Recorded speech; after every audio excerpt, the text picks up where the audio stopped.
se décrit comme un fou rempli de sagesse, amoureux des animaux et de la nature, conservateur de la biodiversité.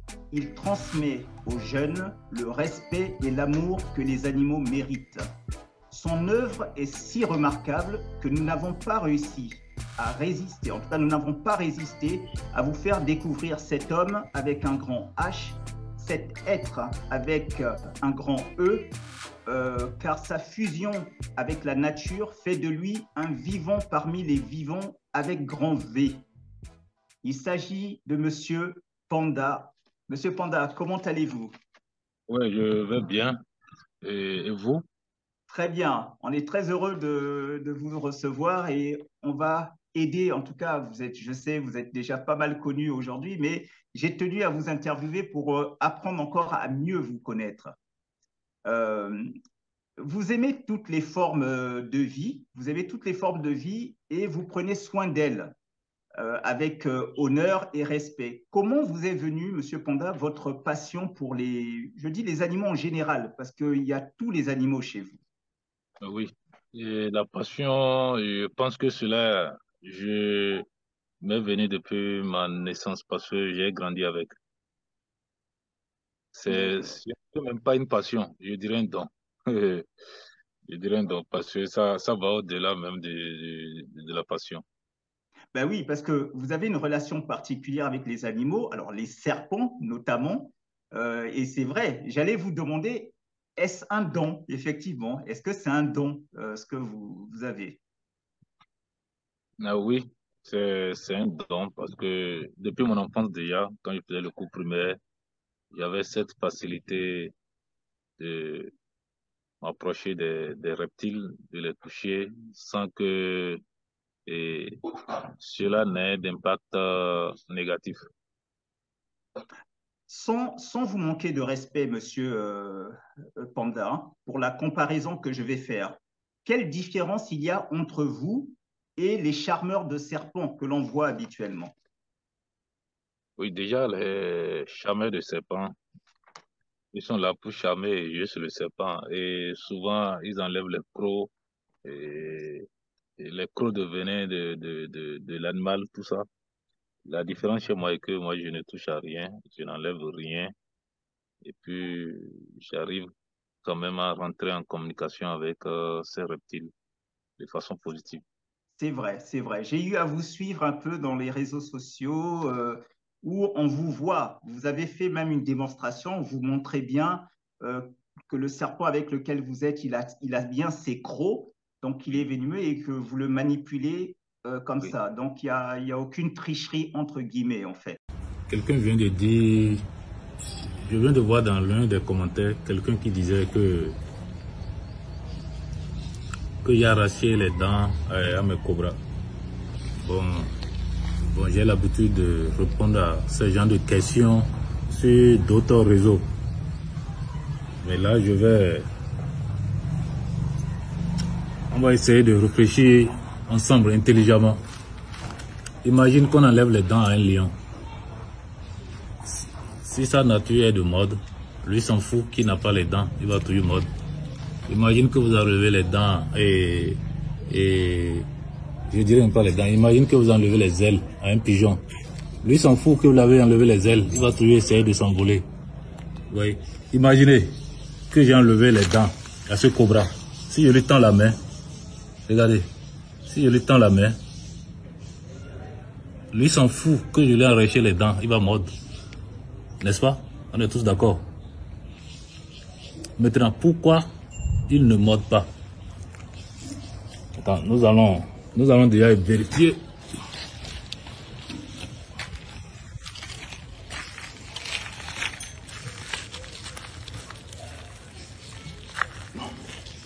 Nous allons vérifier si j'ai vraiment enlevé les dents. Je ne sais pas si vous zoomez. Voilà. Je ne sais pas si les dents apparaissent bien. Voilà la dent. Le venin est toujours sur place. Et dès que je lui tends, il ne va pas mordre.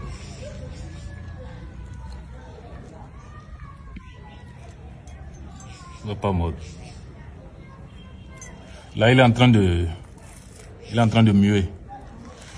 Et donc,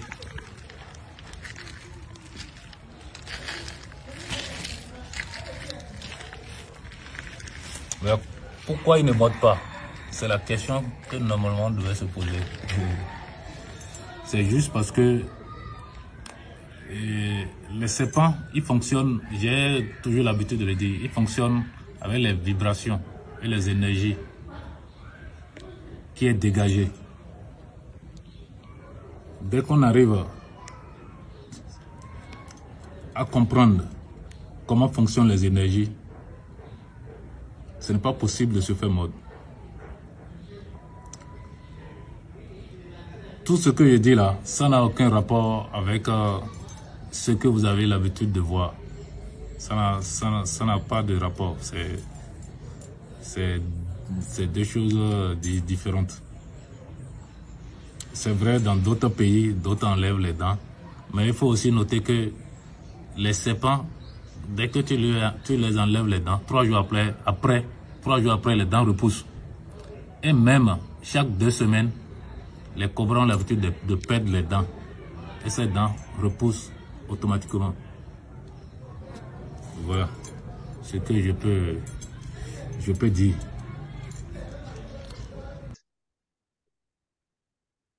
Et d'habitude, même les gens m'appellent récupérer les serpents dès qu'on voit un serpent dans une cour. Quand je vais, venez ou non venez, moi je le prends. Hein. Est-ce qu'on peut dire que vous avez fait alliance avec le serpent? Et on peut le dire ainsi, tout comme on peut le dire autrement. C'est-à-dire, C'est-à-dire, et moi je circule beaucoup dans la nature et puis je croise beaucoup de choses. d'accord. Donc, pour vouloir donner beaucoup trop de détails, je pense qu'on va faire des heures à parler. Mais je pense que les serpents, ils ont compris en moi cet esprit de protection que j'incarne. C'est, c'est bizarre de le dire ainsi, mais dès qu'ils me voient venir, même si c'est un serpent qui est en posture d'attaque, dès qu'il me voit venir, et il, il arrive quand même à se calmer jusqu'à ce que je le prenne. Que ce soit des cobras, des vipères. Ici, nous n'avons pas le mamba noir, mais le mamba vert, tu vois, c'est des serpents qui se laissent faire quand ils me voient. Donc, je pense qu'il y a quand même un lien entre moi et ces animaux. Vous êtes du Bénin, Monsieur Oui. Panda. Et le premier réflexe qu'on aurait, c'est de penser que forcément, il y a un lien avec le vaudou. Est-ce que dans votre relation avec les serpents en particulier, et même les animaux en général, est-ce que le vaudou a une part là-dedans? Non, non. Ce que je fais avec les animaux n'a rien à voir avec un lien avec le vaudou. Mais par contre, le vaudou aussi met tous ces animaux en valeur. D'accord. Il faut reconnaître aussi que le vaudou aussi met tous ces animaux en valeur. Et il n'y a pas une contradiction entre ce que je fais et, et la façon dont le vaudou considère les animaux, mais ce que je fais n'a rien à voir avec le vaudou. D'accord, d'accord. Dans l'imaginaire africain, les serpents incarnent, dans à peu près tous les pays hein, en Afrique, les serpents incarnent des choses très puissantes. Tantôt, chez certains, c'est la richesse, chez d'autres, c'est comment dire ça, le pouvoir. Chez d'autres, c'est le pouvoir. Pour vous, le serpent incarne quoi? Déjà, le serpent, c'est un grand symbole, Mhm. un très grand symbole. Ce n'est pas pour rien, nous voyons souvent ces symboles qui sont attribués à, c'est dans les hommes de la pharmacie ou euh, à d'autres choses. Souvent on voit, mais on ne comprend pas trop c'est quoi ce symbole. Le serpent, déjà, c'est un symbole de richesse. Quand je parle de richesse, c'est un symbole de fertilité. Et puis le serpent,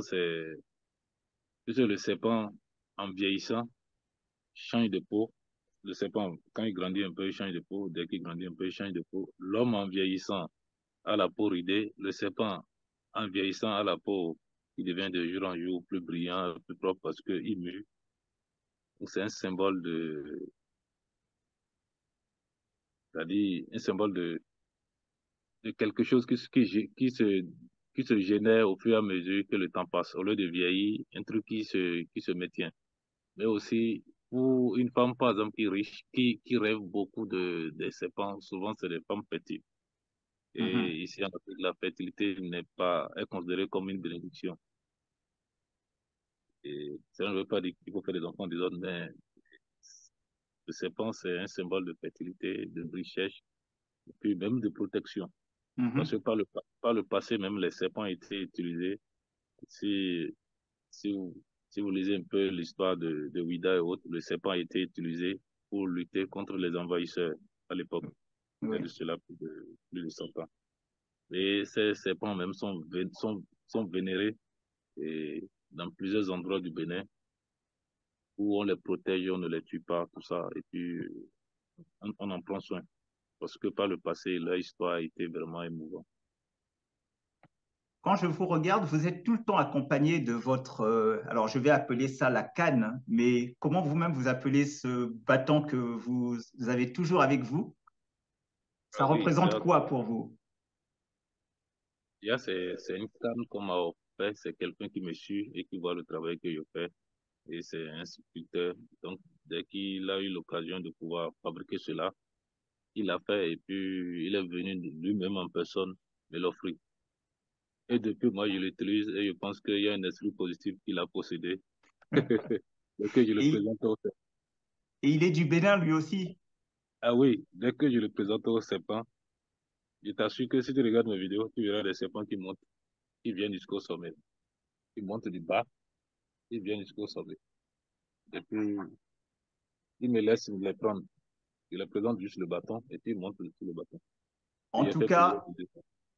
En tout cas, c'est une très belle œuvre. C'est une très, très belle œuvre et n'hésitez pas à citer son nom, en tout cas, si ça peut lui faire de la publicité pour les gens qui voudront aller vers lui. Mais en tout cas, elle est très, très belle, cette œuvre-là. Elle est et je trouve elle vous incarne bien, cette Ah oui, canne. Elle vous va bien. merci beaucoup. Comment votre entourage, dans votre famille, dans votre entourage, même les amis, comment ils perçoivent votre mode de vie? Bon, déjà, l'entourage n'est pas... Je remercie déjà l'entourage parce que c'est des gens, c'est vrai, le mode de vie, ils ne comprennent pas, mais les gens qui m'ont accepté tel que je suis, tel que je suis. Vous voyez, par exemple, là où je vis, là, je suis entre des maisons à gauche, à droite, je suis au bon milieu des agglomérations, mais les voisins, c'est des gens qui comprennent la chose et qui sont dans la même lutte que moi. Vos parents, à part vous, il n'y a pas un membre de la famille qui a eu ce don-là aussi. Vous êtes le seul. Ah oui, il n'y a pas moi et il n'y a pas un autre membre de famille qui a ce don, non. Je me suis renseigné jusque-là, non. Bon, il y a plusieurs membres de famille qui aiment, par exemple, les chèvres, les, les moutons, qui aiment les chiens, mais pas de façon si étendue telle que je le fais.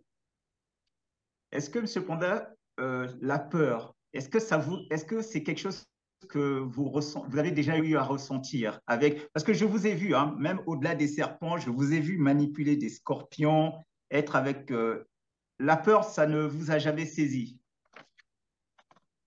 Non, la peur nous limite. Et moi, la peur, ça nous limite.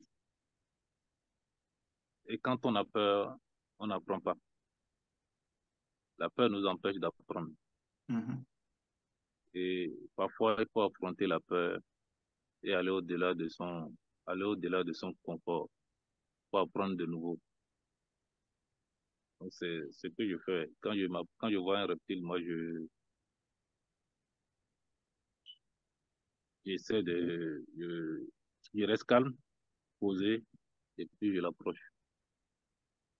Et les serpents, en général, les animaux, dès que tu n'as pas peur, ils le savent. Ils le savent. Parce que la peur en eux, quelqu'un qui n'a pas confiance en lui. Vous voyez, si tu t'approches d'un animal, si tu essaies de t'approcher d'un animal et que tu n'as pas confiance en toi, ne pense pas que cet animal te fera confiance. Et la confiance est très importante. Et il faut établir un lien de confiance entre soi et l'animal. Et il faut d'abord se faire confiance. Et parfois, la peur nous déstabilise. Alors, je vois justement, vous recevez beaucoup de gens chez vous pour justement emmener les gens à ne plus avoir peur avec des serpents, d'être bien avec les animaux, parce que vous, c'est au-delà, il n'y a pas que les serpents. Vous aidez les animaux, les hommes et les animaux, les relations entre les hommes et les animaux. Mais je vais m'arrêter d'abord aux serpents.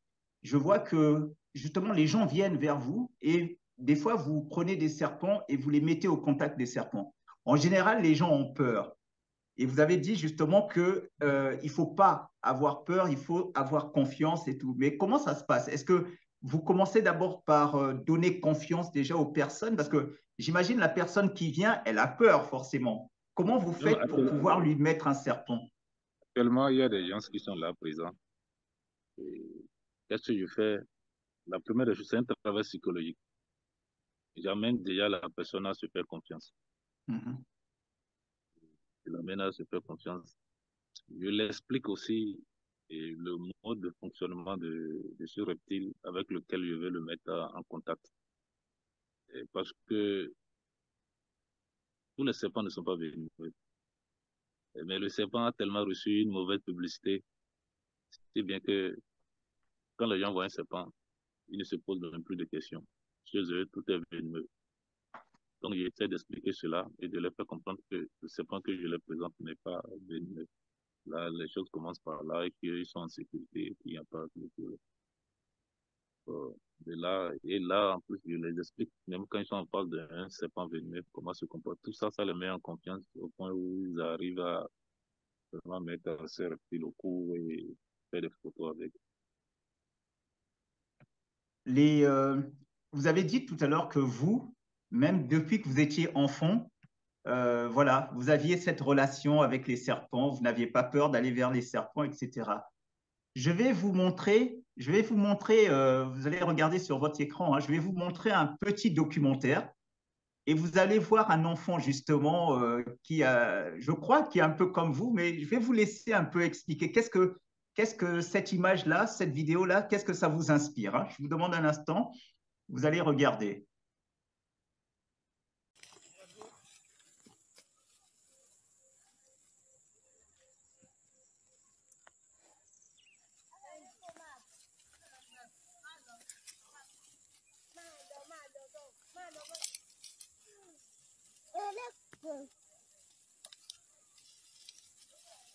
gbé ẹ yà gbé ẹ máa sọ̀rọ̀ ẹ máa gbé dáadáa fà dáadáa má dànù fà dáadáa kò gbọ́ràn ni fà dáadáa ẹ yà fílẹ̀ kò tún gbé ẹ yà gbé kó tó lọ gbé dáadáa gbé sínú apẹ̀rẹ̀ yẹn.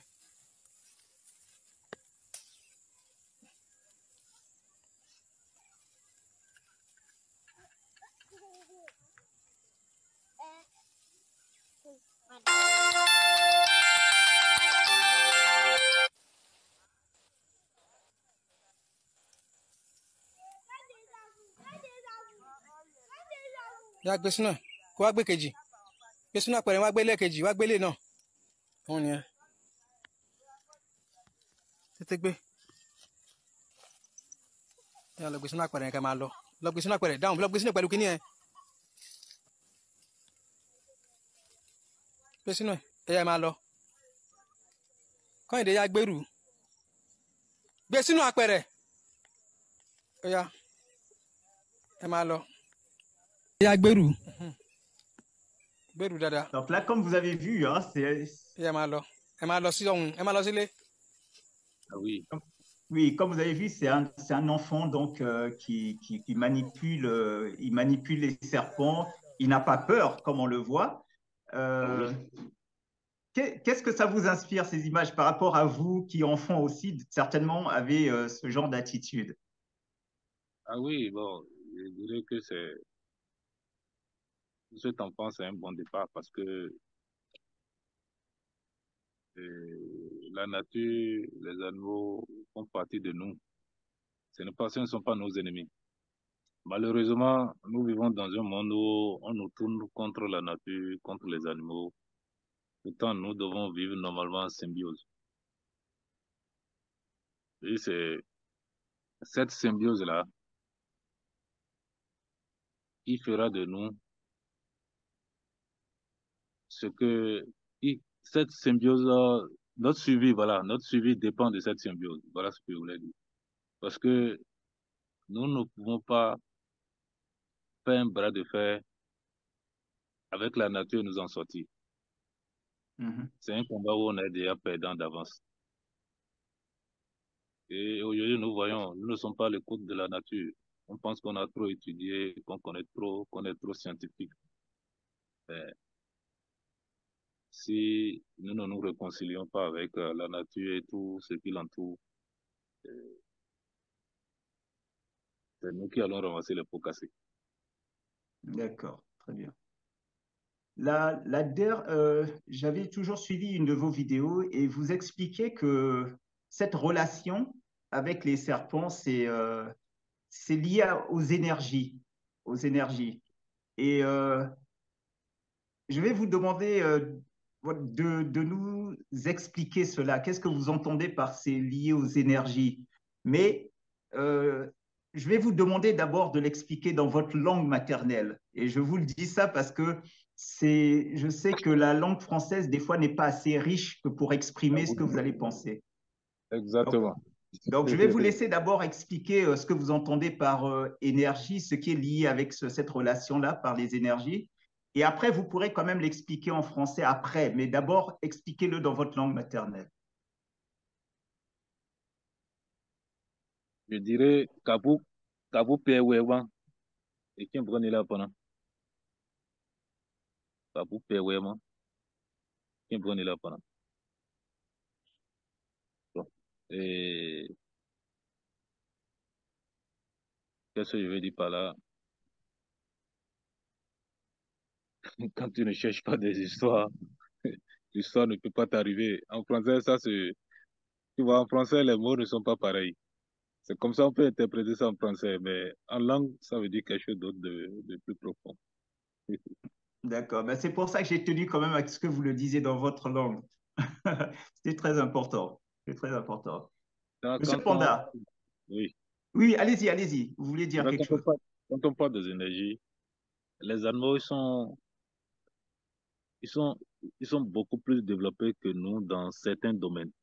Mhm. Un animal est capable de te ressentir, même si tu es très loin de lui. Il est capable de te ressentir juste en ayant son ventre ou bien ses pattes au sol. Et la plupart du temps, la communication avec les animaux, c'est souvent des vibrations. C'est souvent tout ce que nous dégageons. C'est souvent l'intérieur de nous. D'habitude, c'est l'intérieur de nous qui parle aux animaux. Les humains, ils vont te regarder, ils vont regarder ton apparence, c'est bon. Mais l'animal, il va au-delà de ça. Mhm. Quelqu'un qui vient de commettre un crime, le- l'animal, même s'il n'est pas présent, quand la personne l'a fait, quand il le voit, il n'aura pas la même réaction que quelqu'un qui est neutre. Mhm. Il le ressent. Et donc, tout le travail, tout ce qui se fait, c'est, c'est concentré autour des énergies. Et ces énergies, c'est tout un travail. C'est tout un travail qui se fait parce il faut apprendre à se connaître avant de pouvoir travailler sur ces énergies. Parce que quand vous apprenez à vous connaître, c'est en ce moment vous pouvez maintenant utiliser. cette connaissance que vous avez de vous à travers l'être qui est en face de vous. C'est un peu bizarre et étrange ce que je dis, mais croyez-moi, ça marche. Non, mais je vous crois, je vous crois. Je sais que quand on vous regarde, quand on vous observe, on voit que vous êtes quelqu'un de très modeste, de très accessible, etc. Et ça, pour vous, pour ça, beaucoup de respect pour vous. Et on a, quand on regarde ce que vous faites, Monsieur Panda, on a envie parce que vous aidez, hein, vous aidez beaucoup les animaux qu'on abandonne.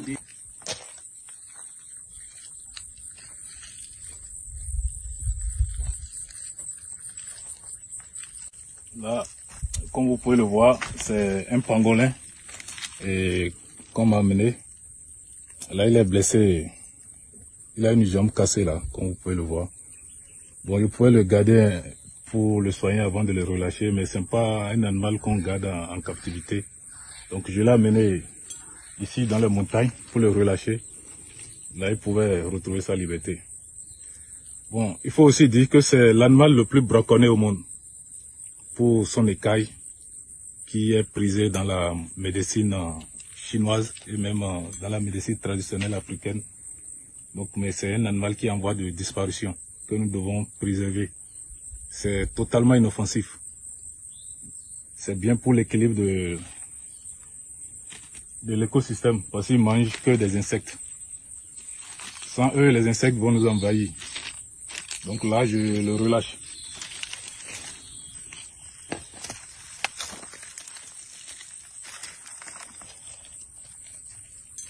Allez, bye bye.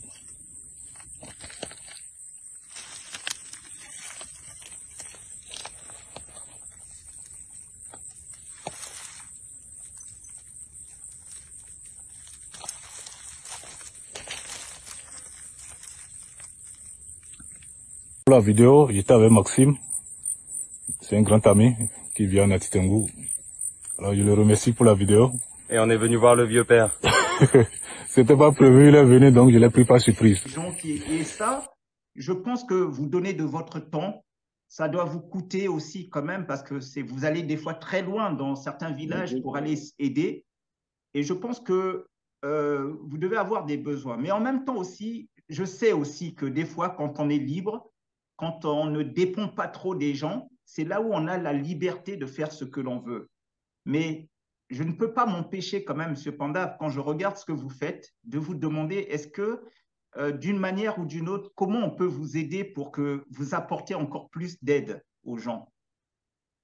Bon, déjà, là où je vis, c'est un cadre modeste. Et puis, il y a beaucoup d'animaux qui ont été recueillis, sauvés, relâchés. Mais l'espace, l'espace crée vraiment de problèmes pour mieux faire. Donc, s'il y a besoin d'aide, c'est tellement avoir beaucoup plus d'espace. Avoir beaucoup plus d'espace pour, pour que les animaux que je recueille dans le sanctuaire puissent vraiment se sentir très bien et aussi si les gens peuvent porter l'aide pour que le travail soit bien fait pour l'entretien de tous ces animaux, ça serait vraiment quelque chose En tout cas, de bien. j'espère que cet échange que nous allons avoir et que je diffuserai dans mon réseau, que ça pourra d'une certaine manière vous apporter aussi de l'aide à ce niveau-là. Monsieur Panda, il y a quelque chose que j'ai aussi remarqué qui est fascinant dans votre attitude avec les animaux, c'est que on voit un serpent circuler autour des poules, des canards, des poussins. On voit un serpent qui est au-dessus d'une vache. C'est incroyable. Parce que même si les animaux entre eux, mais des fois, c'est des animaux qu'on a tendance à voir s'agresser entre eux. Mais chez vous, on les voit vivre ensemble. Comment vous faites? Bon, déjà, chez moi, quand un animal vient, je le présente aux autres. Voilà le nouveau venu. Et puis chacun vient, il s'imprègne de son odeur. tout ça. Et puis chacun le souhaite le bienvenu. C'est bizarre de parler ici, mais c'est comme ça se passe. Et puis, après, dès que je le relâche dans la cour, les autres savent déjà que c'est la famille. Donc ici, aucun animal ne s'arrive. Les rats restent avec des reptiles, les reptiles restent avec des volailles, les chevaux restent avec des animaux les vipères les plus venimeux. Donc, il n'y a aucun souci.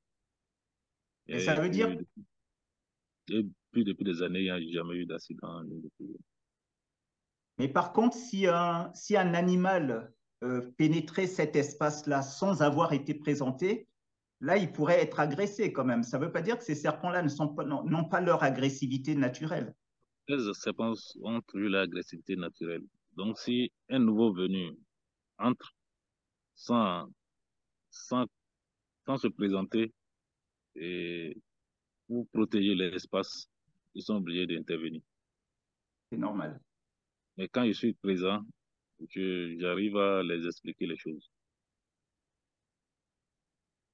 Très bien, très bien. En tout cas, Monsieur Panda, moi, je sais à quel point vous êtes très demandé. Vous avez beaucoup de gens que vous aidez et tout.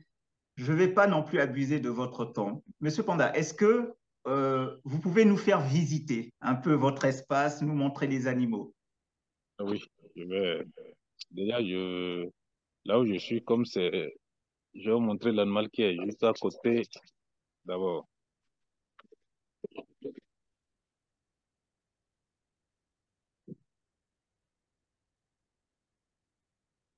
Là, comme vous pouvez le voir, et ça, là, est-ce que la caméra marche?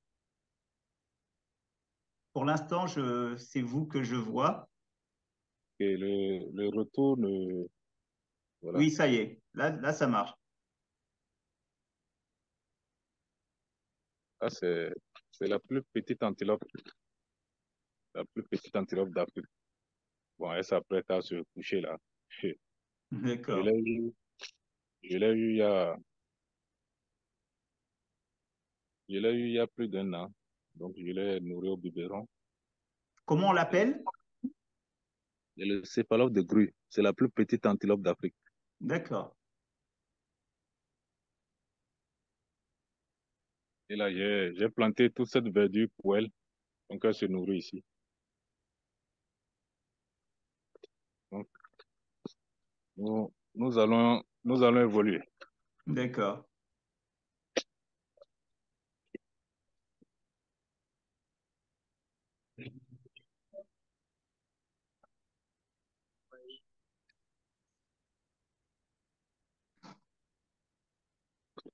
Bon, là, il y a quelques visiteurs. Eux sont en train de regarder les crocodiles. Mais je vous amène vers les serpents. D'accord. Comme ça, pour ne pas perturber.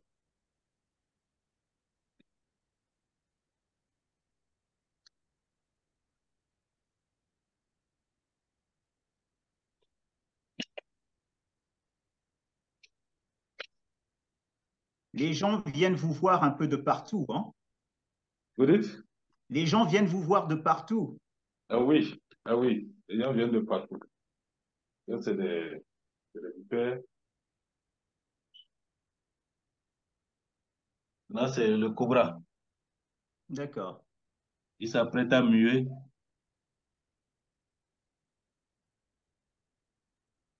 Il s'apprête à muer, donc il est dans l'eau. Comme ça, vous voyez, ses yeux sont blancs. Mhm.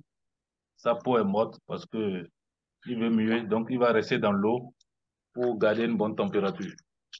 Et là, il faut noter que c'est le cobra le plus venimeux d'Afrique, le cobra des forêts. Quand il mord, on a 30 minutes à faire. Donc, tous sont venus en place, c'est lui qui touche là. Et là, il cohabite avec un autre serpent, là. Oui, les cobras sont réputés être des mangeurs de cobras. D'accord. Les cobras sont réputés être des mangeurs d'autres serpents, mais Mhm. lui, il vit avec d'autres serpents sans les toucher.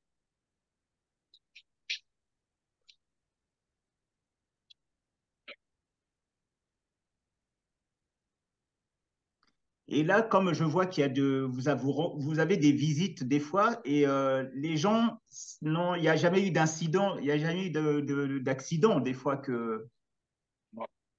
Mais là, c'est une vipère que vous voyez là. Et là, c'est des pitons royaux. Là, c'est des pitons royaux. D'accord.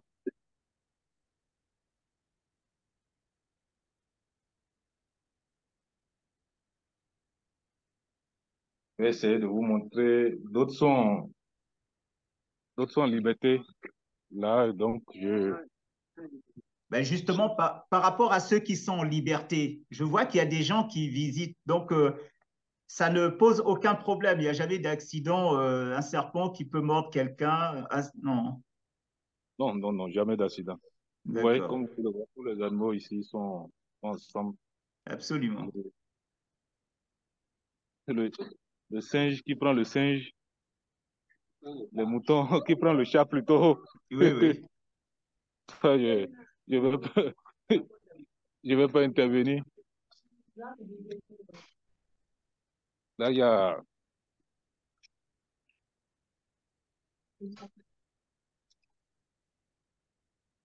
là, c'est un python de Sheba. C'est différent Mhm. de ce que je viens de vous montrer. Ceci n'est pas le python royal. Lui, ici, grandit, il fait partie de l'un des plus grands serpents d'Afrique. Il peut mesurer plus de 7 mètres et peser plus de 150 kilos. Wow. Là, c'est un jeune. C'est un jeune de 2 ans. Là, il a 2 ans.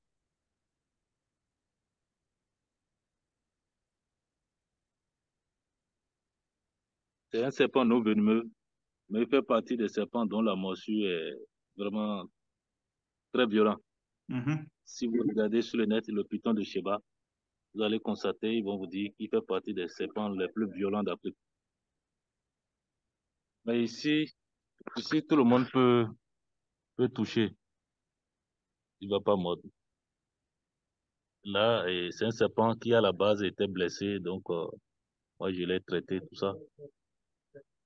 Parce que je l'avais eu, il avait été blessé par une machette, quelque part là. Et il était blessé quelque part ici aussi. Mais je l'ai soigné, tout est fini. C'est Donc, étonnant lui, parce qu'on pourrait penser qu'un serpent qui a été agressé, bah, du coup, se méfierait de l'homme et de le voir que là, alors qu'il a été attaqué et blessé par des hommes, mais il arrive quand même à cohabiter avec vous comme ça. C'est impressionnant. il cohabite et il n'est pas agressif, tout ça. Et vous disiez qu'il y avait des crocodiles aussi? Oui, quand j'irai vers les crocodiles,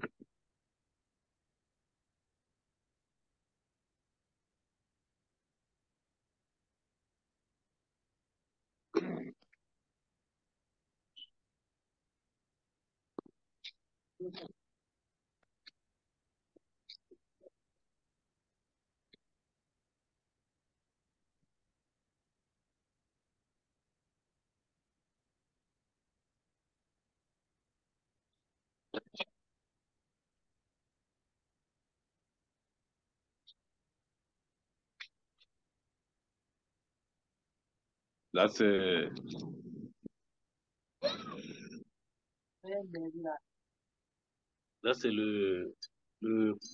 c'est un crocodile nain.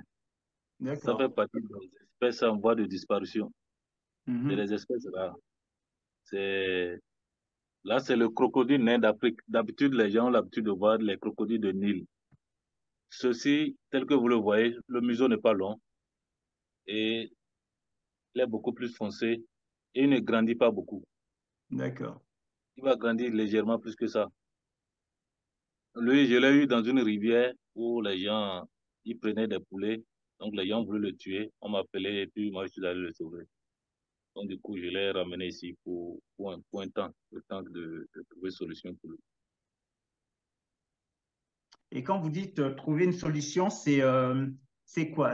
Après, vous le remettez vous trouvez un endroit dans la nature où le remettre ou Oui, la plupart des animaux ici apprennent les retours dans la nature. D'accord.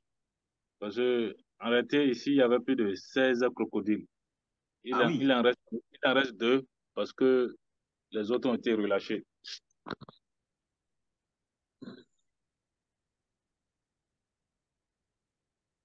Je, je vais voir s'il y a, il doit y avoir un crocodile de Nil ici. Je vais vous le montrer pour que vous puissiez.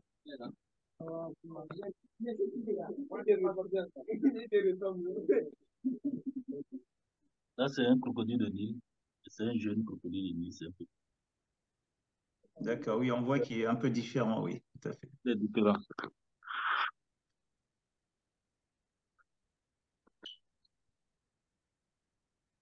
Vous voyez la grande différence.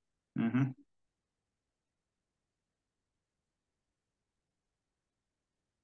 La grande différence avec ceci.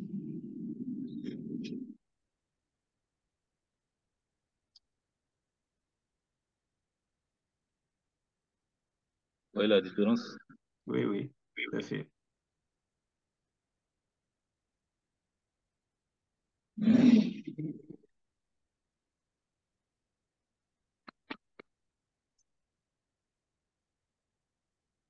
Donc, Donc, vous, donc voilà un peu. Et merci. il y a d'autres animaux qui sont au Oui, pâturage. oui, oui, j'imagine bien. Mais déjà, c'est beaucoup déjà ce que vous nous avez montré. Merci infiniment. Monsieur Panda, est-ce que pour cette vie harmonieuse entre les hommes, les animaux, c'est votre combat, ça, en fait, hein? Vous vous battez Oui, pour que... le combat est que il y a réconciliation entre parce que la guerre c'est pas seulement entre nous les humains.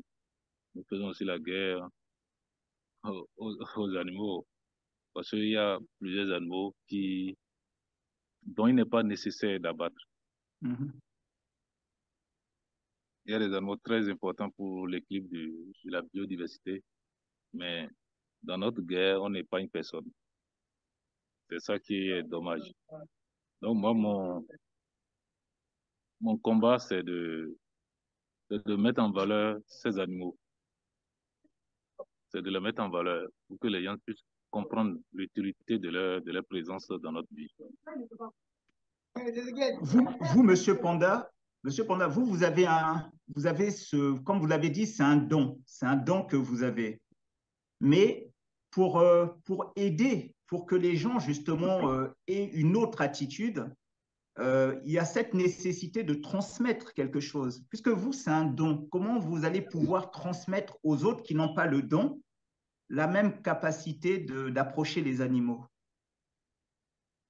Euh, déjà, je les, je les fais comprendre certaines bases sur certains animaux dont ils ne sont pas obligés de s'en approcher.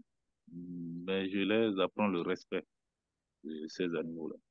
Mhm. Parce qu'il y a des gens qui ont vraiment très peur, mais ils respectent quand même. Donc, dès qu'il y a le respect, c'est bon, l'animal, lui, il comprend, et puis sa vie est épargnée. Si là où il est, ça ne représente pas un danger pour les humains, ni parfois ici, parfois on sent l'animal est traqué, il est traqué jusqu'à son dernier retranchement. Mhm. Alors que ça ne devait pas être ainsi. En tout cas, je ne doute pas de cela parce que moi, vous avez reçu ma nièce, Anna. Ah oui, Vous avez reçu ma nièce Anna et je n'aurais jamais imaginé que Anna puisse tenir un serpent comme ça à l'épaule et j'ai vu l'image, j'étais ah impressionné, oui, j'étais ah vraiment oui, oui, impressionné. ah oui. Elle a même mis plusieurs serpents autour d'elle. Oui, oui, oui, oui, vraiment, j'étais fortement impressionné. En tout cas, Monsieur Panda, Comme vous pouvez le voir, voilà un peu. Voilà. Vous voyez qu'il y a des gens qui sont présents dans la cour. mhm. Donc, c'est un peu, Oui, on c'est un voit, les peu, gens n'ont pas peur. Les gens n'ont oui, pas peur, ils savent qu'il y a... qu'ils viennent, ils apprennent, ils restent positifs, quoi. Et la bonne nouvelle se propage. Aujourd'hui, les gens m'appellent. On a vu tel animal quelque part, on a épargné tel animal, tel animal. Donc, ça veut dire que mon travail porte déjà ses fruits. Absolument, Même des, absolument. même des élèves, dès qu'ils voient certains animaux en position de faiblesse, ce sont eux qui viennent me voir. On a vu tel animal dans un ravin, on a vu tel animal au bord de la route, on a vu tel animal ramassé par une voiture, mais qui vit encore, viens voir si tu fais quelque chose. Donc, alors qu'avant, les gens, dès qu'ils voient, ils vont tuer. Exactement, exactement. Quand ce n'est plus pareil. Autour de chez moi, ce n'est plus pareil. Tous ceux qui me connaissent, ce n'est plus pareil. Et puis, il y a plusieurs témoignages où les gens disent ben, qu'ils ne voient plus les animaux de la même manière qu'ils m'ont rendu visite. En tout cas, on remercie les ancêtres, on remercie vos parents aussi d'être, en tout cas, les ancêtres sont passés par eux pour que vous veniez dans ce monde. Et merci pour le travail que vous faites, Monsieur Panda, parce que c'est vraiment utile. Vous avez raison. Vous avez raison. On a vis-à-vis des animaux, le premier réflexe que l'être humain a, surtout qu'il se croit supérieur, c'est de tuer, c'est de. Et vous montrez qu'on peut avoir d'autres rapports. Donc Oui, c'est exactement cela. voilà. Je ne vais pas vous retenir plus longtemps, Monsieur Panda. Merci déjà de m'avoir accordé tout ce temps-là. Merci à Euh, vous. Merci. Et j'espère que la diffusion de ce document aidera à mieux vous faire connaître pour qu'on, vous êtes, comme je dis, vous êtes assez modeste, en tout cas qu'on vous appelle, on vous apporte l'aide suffisante pour, comme vous l'avez dit, pourquoi pas agrandir cette terre pour recueillir les animaux. Parce que là, c'est pas un combat pour moi, c'est un combat pour nous tous. Absolument. Ce n'est même pas une aide pour moi, quoi. C'est une aide pour nous tous. Et bon, nous laissons la nature faire le reste. Merci. Merci beaucoup, Monsieur Panda. Je vous en prie. Donc, à D'accord. De toute tout à façon, nous gardons le contact et on aura certainement de grandes choses à faire. Merci beaucoup. Au revoir et merci à tous ceux qui nous ont aidés pour l'heure. réaliser cela. Voilà, à la prochaine. Au revoir.